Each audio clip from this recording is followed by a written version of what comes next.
personal favorites would be Texas Lullaby. That's what I'm more partial to. I mean, I'm not from Texas, but I spent a good time in there, so it's like when I hear that song, you know, I don't have a really good past behind me, but for some reason it really does speak to me. Yeah, I've never performed that song live.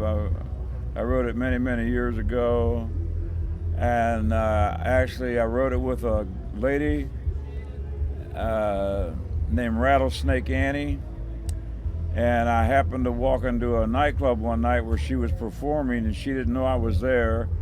And she was up on stage, and she said, "This is a song that I wrote that David Allen Coe stole from me." So I've never, actually she had a terrible song, and the only line I liked in the whole song was Texas Lullaby.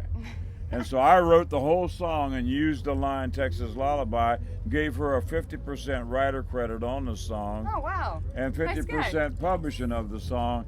And then to walk in someplace and have her say that, you know, and then when she found out I was there, she goes, "Oh, I was just kidding." Yeah, well, you kidded with the wrong person, yeah. honey. Because I'll never speak to you again in my life, and I never have spoke to her again, and I've never sung the song in public.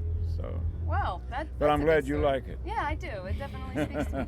Well, I'm not going to take up too much more of you guys' time, but I do have one more comment, question, type of thing. A lot about your past. You're the definition of a disadvantaged youth. And I mean, throughout all of that and being incarcerated and everything, you rose up against, out of the ashes into this amazing human being and amazing, idol of America. What can you say about that? Jesus. I don't know. That was too much? No, man, I mean, really, you've got to have the... How does that feel? Well, I just don't deal with that part of celebrity very well. If someone comes up to me and I'm somewhere and they go, "Oh, hey, David Allen Coe, how about signing my CD or something?" That ain't a problem. But if someone comes up to me and says, "Oh, they tell me you're famous, what do you do? Tell me some of the songs that you..."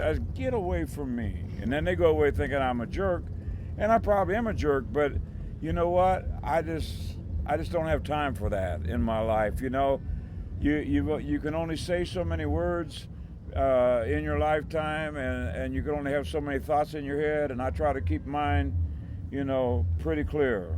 And I'll call my wife 100 times a day and ask her, "Where's this at?" or "What is this?" or "What is this?"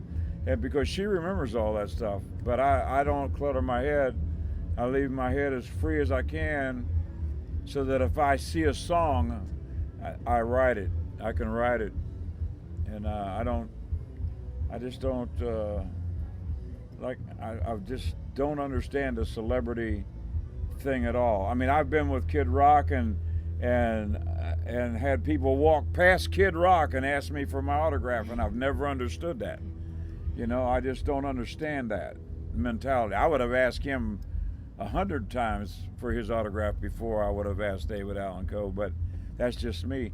And the same way I've been with Willie Nelson. I mean, the only person I ever hung out with that things like that didn't happen was Elvis Presley. Johnny Cash, I've been in a room with Johnny Cash and people walk by Johnny Cash and ask me for my autograph.